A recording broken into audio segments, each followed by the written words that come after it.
Saludo cordial para todos nuestros televidentes. Gracias por estar con nosotros de lunes a viernes a las 6:25 de la tarde, 5:30 de la mañana. Quienes madrugan ven la repetición, muy amables. Quienes nos escriben al correo, muchas gracias también. Porque el rating del canal lo construyen ustedes. Cuando nos dicen que Su Caso en Casa, uno de los programas más vistos del canal, eso nos alegra mucho y ustedes son la razón de ser de esa situación. Hoy vamos a hablar sobre la multiafiliación en fondos de pensión y resulta que la multiafiliación es lo siguiente. Resulta que usted de pronto está muy tranquilo y de repente aparece que está afiliado en un fondo privado y también en Colpensiones. Y entonces va a solicitar la pensión y le dicen, no señor, es que usted está en el fondo privado. El otro dice, no, usted está en Colpensiones. ¿Qué hago frente a esa situación? Y vamos a hablar también, vamos a responder inquietudes referentes a qué resulta mejor, si quedarse en el fondo privado o irse para Colpensiones, qué está pasando con las demandas de traslado. Todo esto lo vamos a desarrollar hoy con el doctor Sergio Suaza. El doctor Sergio Suaza es abogado, especialista en Derecho Laboral y de la Seguridad Social de la firma de abogados del doctor Jaime Humberto Salazar. Doctor Sergio, gracias por estar nuevamente con nosotros. No, gracias a usted, Juan Carlos, y a Teleantioquia por la invitación. Bueno, eso de la multiafiliación, ¿cómo opera? Juan Carlos, lo que pasa es que el artículo 16 de la Ley 100 de 1993, recordemos que la Ley 100 articuló todo el sistema general de pensiones y creó dos regímenes. Y en el artículo 16 dijo que esos dos regímenes eran coexistentes, pero eran excluyentes. ¿Qué significa eso? Que un afiliado única y exclusivamente puede estar afiliado a uno de los dos regímenes, no puede estar afiliado simultáneamente a ambos regímenes, porque eso puede desembocar entonces en un problema de múltiple afiliación o múltiple vinculación. Una cosa que es muy aburridora, hablando en términos muy de nosotros, y es que ponen al usuario a que entre en una pelea jurídica porque el fondo empieza a tirarle la pelota el uno al otro, en vez de resolver de la forma más sencilla para que no afecten a la persona que ya está en trámites de pensión, porque a veces tienen que demandar, o la acción, ojalá fuera la acción de tutela nada más, pero a veces hasta se tienen que dedicar a una demanda que puede tardar 3 años para que un fondo reconozca realmente dónde está afiliado. Sí, Juan Carlos, ese estado de cosas irregular, desde el decreto 2800 del 2003 se empezó a normalizar y posteriormente, como se siguió presentando ese tipo de irregularidades, se expidió el decreto 3995 del año 2008, con el ánimo o propósito de sanear todo ese tipo de irregularidades. Y por eso en este decreto, Juan Carlos, básicamente se dijo que la persona se definía, cuando se identificaba que una persona estaba afiliada en los dos regímenes, las cotizaciones que tenían entre el 1 de julio del 2007 y el 31 de diciembre del 2007, se consideraba que válidamente estaba afiliado a ese régimen. Esa fue una de las soluciones que planteó este decreto. ¿Y más recientes cuál puede ser? ¿Cuál pesa más? ¿En el último fondo donde fue afiliado o donde fue vinculado? La ley en ese caso específico dice que los problemas de múltiple vinculación, si una persona se mira el número de cotizaciones que tenía entre el 31 de julio del 2007 y el 31 de diciembre del 2007. Entonces, si la persona, supóngase que estaba en un fondo privado para esa fecha, entonces, y ahí hizo el mayor número de cotizaciones, pues, de acuerdo a este decreto, se considera válida esa afiliación.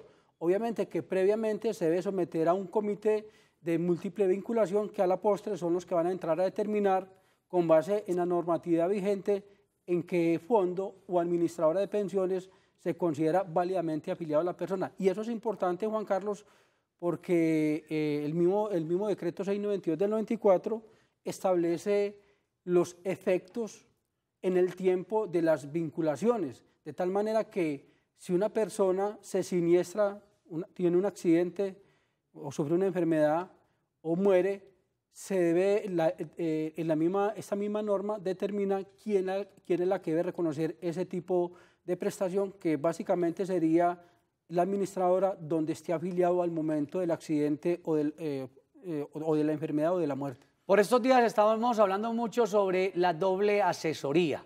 Usted Usted se quiere trasladar cuando la mujer es menor de 47 y el hombre menor de 52 y debe obligatoriamente recibir la doble asesoría, ir a Colpensiones e ir al fondo privado. Hasta ahí vamos bien.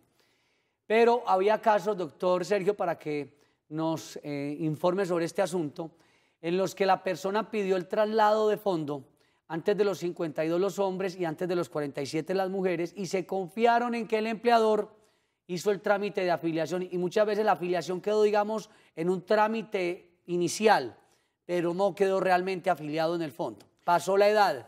¿Cómo hace uno para decir, es que yo sí me afilié, pero de pronto en el camino hubo alguna situación que no terminó la formalización de la afiliación? Bueno, o del traslado más bien. Esas situaciones tan especialísimas, incluso se ha considerado, para llegar a contestarte la pregunta, Juan Carlos, es que cuando se considera válidamente afiliada una persona. El decreto 692 del 94, en el artículo 11, establece los datos básicos que debe contener todo formulario de afiliación.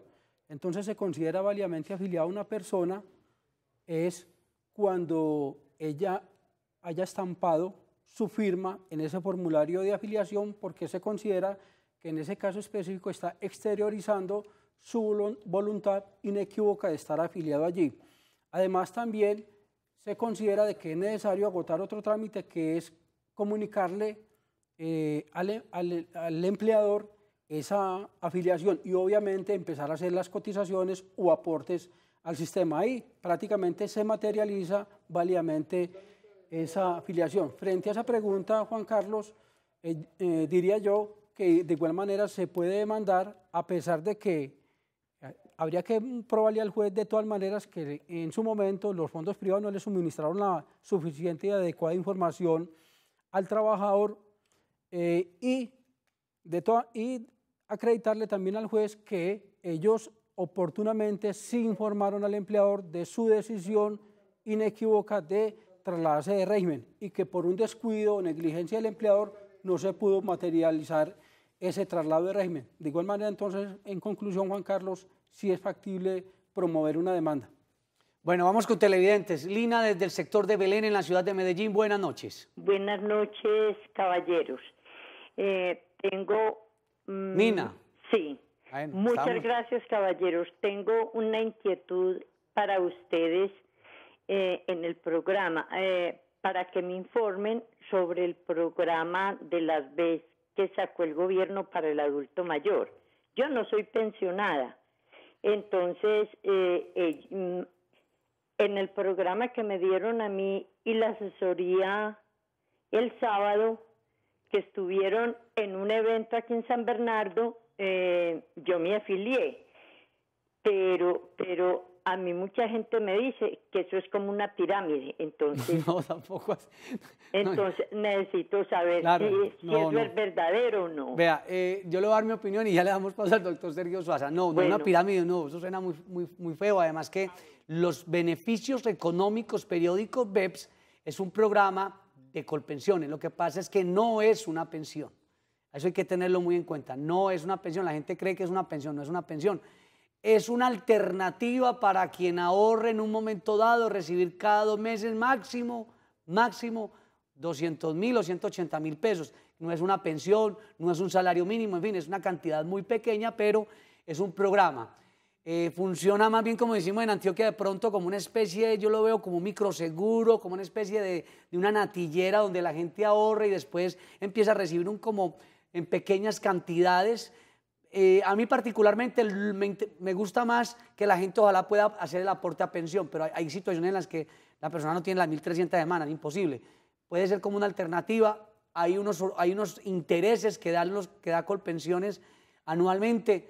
Me gusta más la pensión, pero cada quien toma su decisión, pero no es un programa con ninguna irregularidad, para que eso quede muy claro a doña Mina. Doctor Sergio Suaza, su opinión sobre los BEPS. Básicamente lo que usted refirió, Juan Carlos, eso es como un ahorro donde el Estado le exige determinado ahorro en el año. Si no estoy mal, en este año es un poquito más de 1 millón de pesos y el Estado en compensación les da un estímulo del 20%. Y dependiendo el capital que reúna, posteriormente le va a hacer la devolución, como usted lo dice, cada 2 o 3 meses, 40, 80, 100, 200.000 pesos, pero nunca va a llegar al salario mínimo. Nunca va a llegar a un salario mínimo, pero la persona de pronto tiene unos recursos y quiere seguir haciendo unos aportes con los BEPS, va a recibir eso, ahorrando, si ahorra máximo al año 1 millón de pesos, al año, 1 millón de pesos va a recibir en promedio cada 2 meses máximo 180, 200.000 pesos y le dan una tasa de interés del 20% Incluso, anual. Juan Carlos, ese dinero que va ahorrando, que va acumulando ahí, posteriormente lo puede solicitar para transformarlo, digámoslo, en semanas. Eso sí es muy bueno, eso sí me parece muy interesante, porque de ese programa de los BEPS sí me parece muy bueno eso, que si usted va haciendo aportes, pero si definitivamente lo que necesita también es acumular semanas, puede ser muy útil para construir la pensión cuando le estén faltando semanas. Eso también me parece algo, como dicen los muchachos, algo chévere del programa de los BEPS. Pero en conclusión, sí, Juan Carlos, para redondearle la idea a la señora, sí, eso no lo mire como una natillera o que una pirámide. No, pero por lo menos la natillera es legal. Que está regulado por la misma Constitución, si mal no recuerdo, el mismo acto legislativo sí, claro, del 2005 que modificó el artículo 48 de la Constitución, fue el que creó esos beneficios económicos periódicos. Bueno, la natillera no está formalizada. Para quien no ve en otras regiones del país es que cada quien empiezan a ahorrar entre todos y a final de año entonces reparten los recursos con algunos dividendos para paseos y en fin, para muchas cosas. Es una cosa informal, pero no es, digamos, ilegal, digamos que irregular no. Pero una pirámide sí ya es algo irregular y no hay que satanizar los BEPS porque usted lo dice, está en el acto legislativo 01 del 2005, es un programa de Colpensiones, tiene sus pros y sus contras, que es otra cosa muy distinta. Don Camilo, desde el barrio La América, buenas noches. Buenas noches. ¿Cómo le va, don Camilo? Muy bien, muchas gracias. Una preguntita simple. Yo coticé 28 años a Colpensiones. En este momento, hace por ahí 12 años que pues no cotizo porque no tengo empleo. Tengo 58 años. Me imagino que cuando cumpla 62 años puedo reclamar la pensión sin necesidad de hacer más aportes. Sí. ¿Cierto eso? Sí, es que tiene por ahí 1.600 semanas. Sí, son 28 años y un poquito. ¿Cuántas puede? 1.600 más o menos. Sí, más o menos, Juan Carlos. 600 semanas. Ahora, es más, doctor. 1.600, sí, no, 1.000. Es un poquito menos. 28 años. 28. Sí, 1.500 1.600 semanas. Un número, una densidad muy buena. Lo que pasa es que ahí sí ayúdenos, doctor Sergio. Para una pensión, supongamos, de invalidez, ya tiene la densidad también. O sea, no tendría que tener tampoco las 50 semanas antes del evento. Pues eso incluso con el parágrafo del artículo 12 de la ley 797 del 2003 frente a las pensiones de sobreviviente, ha dicho de que esta norma dice que quien haya cotizado el número mínimo de semanas podrá aspirar a esta pensión. Es decir, que no necesariamente tiene que tener las 50 semanas durante los 3 años anteriores al fallecimiento para poder aspirar a la pensión de sobreviviente. Pero jurisprudencialmente se ha dicho de que sería injusto que una persona no tenga 50 semanas durante los 3 años anteriores al evento, al siniestro, la invalidez, y tiene el número suficiente para aspirar a la pensión de vejez, que es la bandera del Sistema General de Pensiones, le digan, no señor, como no tenía las 50 semanas, no te podemos reconocer la pensión, a sabiendas de que tenía el número suficiente para la pensión de vejez. Entonces, la jurisprudencia en ese escenario preciso ha dicho que también tiene derecho a esa pensión de invalidez. Y si don Camilo lo que quiere es cotizar un poco más, si lo quiere hacer, lo que hace es que va a mejorar tasa de reemplazo. Sería eso, aunque tiene muy buenas semanas. Pero la recomendación sería que si quiere que se pase por la oficina del doctor Jaime Humberto Salazar Botero y allá con mucho gusto le mandamos a hacer el estudio para más o menos usted tenga una idea, una noción de cuánto podría ser tu pensión hoy para el 2018 si usted no sigue cotizando. Bueno, vamos a ir a una corta pausa y don Camilo y todos nuestros televidentes podrán tomar los datos del doctor Sergio Suaza, el doctor Jaime Humberto Salazar, las oficinas que hay en Antioquia y en otras zonas del país para que puedan llamarlos y consultar sobre distintos temas. Ya regresamos.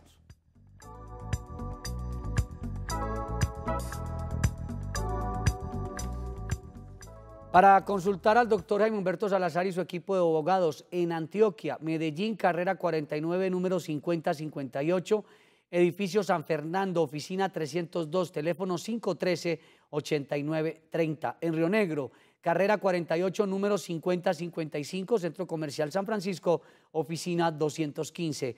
Línea de WhatsApp 304-218-8191. En Bogotá, la oficina está ubicada en la transversal sexta, número 271020, edificio Antares, oficina 102. Y en Cartagena, avenida Venezuela 844, Centro Comercial 1, local 410.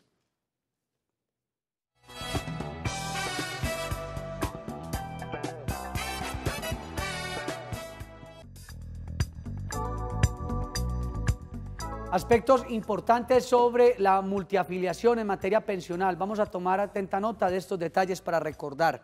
En Colombia coexisten dos regímenes pensionales, el de ahorro individual administrado por los fondos privados, tales como Protección y Porvenir, e igualmente el régimen de prima media administrado por Colpensiones. Cada trabajador o cotizante puede elegir libremente a cuál de los dos pertenecer.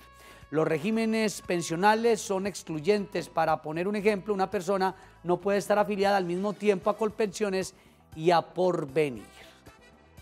Doctor Sergio Suaza, antes de la pausa usted y yo conversábamos sobre una situación que es cuando uno está multiafiliado, aparecen dos fondos, no habría necesidad ni siquiera de presentar la demanda, que dijimos que es algo dispendioso. ¿Por qué no habría necesidad de presentar la demanda? Sí, Juan Carlos, digámoslo, básicamente hay tres formas de trasladarse nuevamente, en este caso específico, hacia el régimen de prima media administrado por Colpensiones. Uno es cumpliendo con el requisito de tener 15 años de servicio al 1 de abril del 94, esto es para los trabajadores del sector privado o los servidores públicos del orden nacional, o para los servidores públicos del orden territorial, tener los 15 años de servicio al 30 de junio del 95.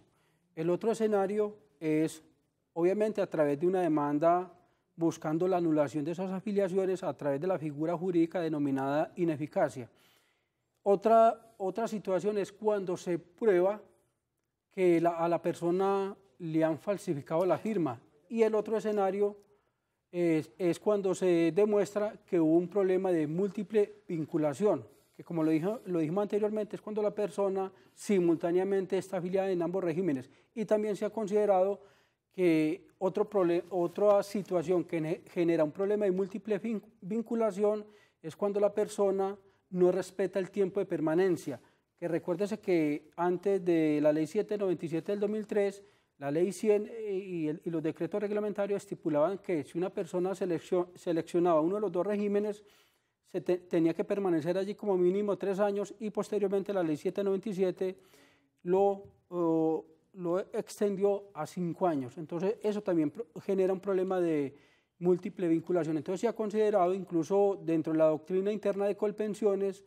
si no estoy mal, en la circular 08 del 2014, trae el escenario de los problemas de múltiple vinculación, y con ello pueden nuevamente retornar al régimen de prima media, incluso conservando el régimen de transición, porque así también lo ha dicho la Corte Constitucional.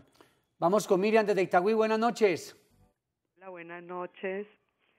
Un saludito para todos. Gracias. Doctor Juan Carlos, felicitarlo por la dirección del programa, lo hace excelente. Darle las gracias por este excelente programa que nos orienta a todos. Muchísimas gracias. No sabe que lo felices que nos sentimos en el canal, todo el equipo de producción y pues, obviamente el canal como tal, por poder lograr nosotros construir algo de conocimiento con ustedes aquí y de servir y que la gente aprenda un poquito de cómo defenderse en un momento dado. ¿Cuál es su inquietud? Bueno, tengo dos inquietudes. Primera, contarles que cuando yo me afilié a Protección, yo era afiliada al Seguro Social. Yo no sé qué vínculo tenía la secretaria de la empresa con el asesor de Protección, que me lo llevó al horario de trabajo, que vea, que mire, que se cambie, y mi jefe para un lado y para el otro, pues ya en el afán le firmé a Protección el traslado. Resulta que cuando yo tuve el problema de la discapacidad, cuando Sura me mandó a que fuera el seguro de que me pagara ya las incapacidades, que fue a los 180 días, me dijeron que no, que en Protección no, que tenía que ser en el seguro. Los aportes los estaba recibiendo Protección. En fin, en todas estas, Protección dijo que no, que porque a ellos no les habían aceptado el traslado. Pero el Ese es- seguro, lo que era el seguro social, todavía en ese entonces, porque le estoy hablando de hace 9 años, Claro. dijo que no. De todas formas, los aportes se los estaban haciendo a Protección y Protección nunca los devolvió. ¿Y cómo terminó esa novela? Esta novela termina en que a mí me dieron, el juzgado me otorgó la pensión, el tribunal me otorgó la pensión y Protección apeló a casación. En casación todavía no han resuelto. Eso es demorado. La pregunta ahora es, Protección, alguien me dijo, hubiera sido mejor con Colpensiones porque en Protección le van a pagar hasta que se le acabe lo que usted cotizó. Mi Pero es una pregunta pensión, esa. es una pensión de invalidez. Sí, es una pensión por invalidez. Entonces, mi Yo pregunta diría es que eso que le dijeron no es correcto. Que cuando hay un tema con eso, doctor Sergio, que se acaba la plata y que no sé qué. Si la pensión se la otorgan, la pensión tiene que cubrirla permanentemente, a menos que usted tenga una recuperación en su pérdida de capacidad y en una evaluación baje del 50%, sería otro escenario muy distinto. Sí, No, esas- de hecho yo ahora tengo otros dictámenes médicos como es un cáncer, entonces el abogado me dijo que si fuera por otra calificación, pues lo más seguro es que daría el mismo 53% o más. Vea, lo que Esperemos que sea así. doña Miriam, lo que ocurre con Domina es muy complicado, doctor Sergio. Lo que yo le decía anteriormente, se fue a casación. Y entonces el mínimo vital de ella, la situación de ella, porque yo no sé si estará laborando todavía con una estabilidad reforzada o cuál No. será el... ¿Usted sigue trabajando? No, Ni una estabilidad reforzada. O está sea, percibiendo pensión. ¿percibe pensión? Tampoco, ¿o sí? No, Tampoco, no. porque se fue a casación. ni Entonces mire toda me dieron reintegro porque yo tengo la discapacidad en la mano izquierda. Pero Está reintegrada. está reintegrado. o sea No, que sí. no, Tampoco. no me dieron reintegro. Imagínese el panorama de doña Miriam.